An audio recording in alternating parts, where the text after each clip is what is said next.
Busquemos em Deus a nossa verdadeira consolação.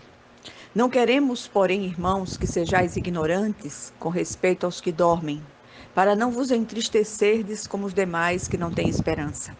Pois se cremos que Jesus morreu e ressuscitou, assim também Deus, mediante Jesus, trará em sua companhia os que dormem. Ora, ainda vos declaramos por palavra do Senhor isto: nós, os vivos, os que ficarmos até a vinda do Senhor, de modo algum precederemos os que dormem. Porquanto o Senhor mesmo, dada a sua palavra de ordem, ouvida a voz do arcanjo e ressoada a trombeta de Deus, descerá dos céus, e os mortos em Cristo ressuscitarão primeiro.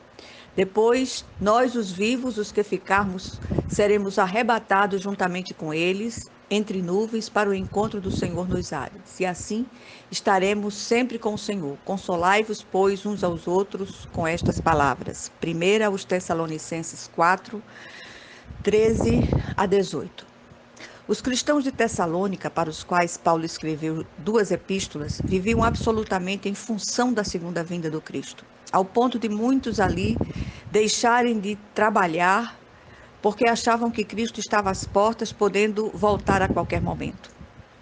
Havia também outra preocupação na cabeça daqueles irmãos, que era a situação dos entes queridos que haviam morrido. E quando o Senhor voltasse, o que seria feito daquelas pessoas? Os cristãos que estiverem vivos, quando o Senhor voltasse, terão algum privilégio em relação aos que faleceram? O texto que lemos procura trazer luz a essas questões. Sempre que um ente querido nosso parte para a eternidade, muitos questionamentos surgem na mente de alguns, à semelhança do que aconteceu em Tessalônica. Este ano foi um ano de muitas partidas súbitas por causa da pandemia. O apóstolo Paulo consola os cristãos do passado e de hoje se baseando em 5 fatos fundamentais. Aquilo que a palavra de Deus revela: Cristo voltará, a realidade da ressurreição, Cristo ressuscitou, o Senhor arrebatará o seu povo e o grande encontro, os cristãos estarão para sempre com o Senhor. Desde os tempos antigos, a humanidade tenta desvendar o mistério do pós-morte. No entanto, apesar das experiências relatadas por muitos, o que temos de concreto é aquilo que é revelado pela palavra de Deus. Tudo mais não passa de especulação. Assim, nós, os cristãos, não precisamos ficar imaginando isso ou aquilo baseado nas especulações de alguns. Cremos e nos consolamos com aquilo que está escrito na Bíblia Sagrada, que é a nossa única regra de fé e prática.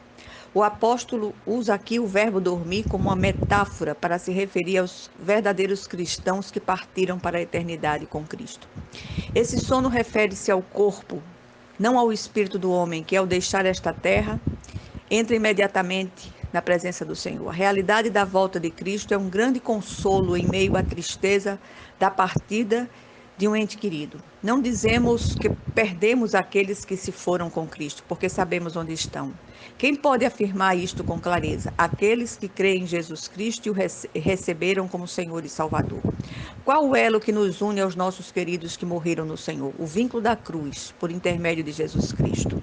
Quando Paulo pregou a doutrina da ressurreição, os filósofos gregos da época zombaram dele.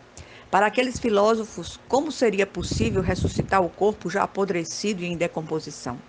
Para eles, essa doutrina era absurda e impossível. Na ressurreição, o corpo não será reconstruído com os elementos naturais, mas com os elementos espirituais. Os mortos ressuscitarão primeiro e os vivos serão transformados e levados para se reunirem com Cristo e com aqueles que haviam partido. Esse é o momento glorioso que todo cristão anseia. Teremos ali um corpo novo, glorioso, semelhante ao de Jesus, sem defeito, sem enfermidade, não mais sujeito às dores. A salvação em Cristo nos garante experimentar tudo isso.